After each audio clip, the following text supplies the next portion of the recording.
began approximately with the opening of the Meiji period. That's 1868. At that time, the Japanese government tried to assimilate the Ainu people to Japanese. The keywords of this forced assimilation is one is modernization. The Japanese government wanted to modernize the Ainu people so that they can cultivate land, or they can read, or write, speak in Japanese. The other keyword is undoubtedly Russia. At that time, the pressure, the threat of the Russia to Japan was enormous. So the Japanese government felt that they should protect the land from the Russian threat. And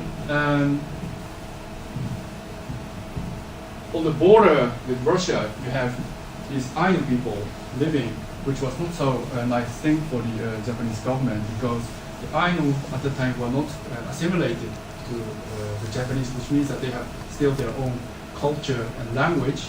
And if the Ainu people decided to be on the side of the Russian, the invasion of the Russian to the Japanese northern border will much facilitated. So the Japanese government was worried about the situation on the north and decided to force assimilation significantly than in the Edo period before the Meiji Restoration. So what did the Meiji government do? Well, the Meiji government enacted many laws which prohibited many Ainu customs, like the use of earrings. Many Ainu people, also men, wore earrings, but that was officially prohibited in 1871. The use of poisoned arrows. Poisoned arrows were used to hunt for bears. In that way, with the poisoned bears, the Ainu people could kill bears with one arrow. But that was also prohibited. Well, another disastrous thing was for the Ainu people was that in 1872, the Japanese government declared that the land of Hokkaido was all of the Japanese government. So, which means that all the territories where the Ainu people could hunt or fish were now suddenly belongings of the Japanese government. And if you catch fish or hunt a bear without the permission of the Japanese government, so without hunting licensing, you will be arrested. And that has very critical results to the Ainu, economic, sociological aspect of the Ainu people at the time. So that was all about the culture or the custom and the socio-economic situation. What happened to the language? There was no law which prohibited the use of Ainu. So there were laws to prohibit the Ainu people from wearing earrings or using the poisoned arrows, but there were no law which prohibited the Ainu people from speaking. So you were not arrested because you spoke Ainu on the streets. That was not the case. But nevertheless, the language shift from Ainu to Japanese began. So how did it take place? The Japanese government established schools, specially designed schools for Ainu children, which functioned as a sort of base to modernize Ainu children. So the Ainu children were asked to go to the Ainu special schools, which was called Kyudojin Shogakko. Kyudojin means former Aboriginal. So that was a special school, and the Ainu children went there, and on schools they were asked to speak only in Japanese. The use of Ainu was prohibited even among the Ainu children. So here you can see that there was a forced use of Japanese. Not only ordinary subjects like Japanese or Japanese history were taught in the schools, but also agriculture, how to cultivate land, because Ainu were not agricultural people, so Japanese tried to make them farmers. Also how to do the sowings like in the Japanese manner. So it was not only language, but also many culture which were asked, cultural aspects which were asked to the Ainu children to assimilate to the Japanese people. So the role of Japanese teachers there was to modernize the primitive Ainu children, and in that way, the Japanese government tried to, from the children, to assimilate to the Japanese community. So these are areas, these are places where the Ainu schools were established at the time. Well, you can see that here the distribution is not evenly, but it is focused on this area. The reason is that these are the areas where most of the Ainu people are living densely. It is also even now the case. Many people come from this, are still living in these areas of Hokkaido and here, but not so much in the east or in the north. So you can see here that at that time already the Japanese government decided to establish schools in these areas where the Ainu people were living densely. What was the reaction of the Ainu people to this forced assimilation? Well, at the time, the Ainu people didn't go on the streets to protest against this forced assimilation. That was not the way they did at the time. Many people thought that it was inevitable to live with the Japanese because there are so many, and you have to live with the Japanese. And in order to live, to survive in the Japanese society, you have to have a good language proficiency of Japanese. You have to be able to speak fluently Japanese, and write and read, and also you have to be able to calculate, for instance.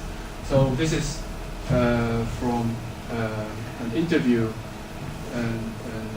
of an Ainu from a Shikotsugawa village born in 1941, and he remembered that his father said at the time that my father told me that you don't need Ainuita. Ainuita is Japanese Ainu language, Ainuita, or Upopo. Upopo is one German Ainu song.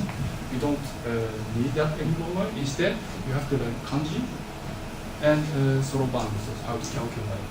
So that's the way how you can survive and maybe be successful in the Japanese society, which will come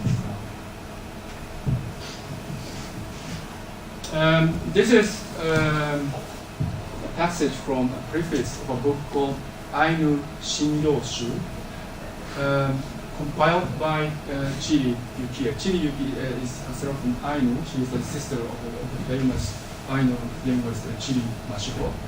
And she compiled a book on the oral literature of the Ainu, so the sort of folk tales. And in that preface, she wrote something like this. If you can read Japanese, please read the Japanese part, because Chiri Yuki is really a poet, and she wrote it in a very beautiful Japanese. The translation is disastrous because it's my own translation. Nevertheless, I tried to bring the message over. Will our beautiful language, which our beloved ancestors used in the daily conversation and to pass over legends and history from generation to generation, disappear?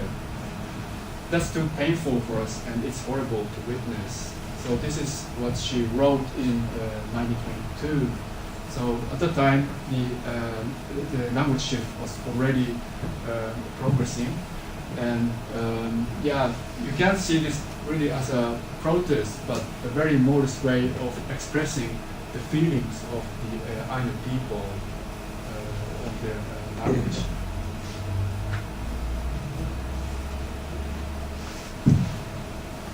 There is report that in the same 1922, the language shift has almost completed in many areas in Hokkaido. In Asahikawa, for instance, Asahikawa is centered on the center of Hokkaido. The report says that with the exception of 3 old people of about the age of 70, all Ainu understand Japanese. In Ishikari, where Sapporo is located, there is no Ainu who doesn't understand Japanese. Abashiri district, in the north, in the east of Hokkaido, with the exception of three inhabitants of Abashiri, all Ainu understand Japanese. So as already early as 1922, these areas already had a high rate of Japanese-speaking Ainu people. And as a result, the special Ainu schools, the Kyūdojin Shugako, disappeared because in many areas the role of special Ainu schools has already finished, the language shift is already been completed, and Ainu children could now go to Japanese school with the Japanese children. Of course, this was not the case in other areas of Hokkaido. I mean, in the areas where the Ainu people were living densely, like the Saru district here, the language shift completed much later in this area. Abashiri lies here, Asahikawa, Sapporo. And these areas are known as areas where the record of dialects are very scarce. So even now we don't know what kind of dialect was spoken there because the language shift did so happen abruptly that there was not enough time for linguists to record the dialects of Abashiri or even Sapporo. So many recordings of the Ainu language nowadays come from Saru district or Chitose district, where there were many Ainu people living, but not so much from the east or the north.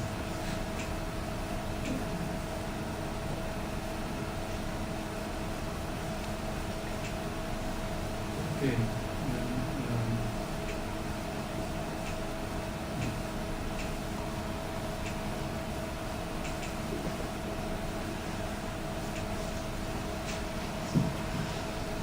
So the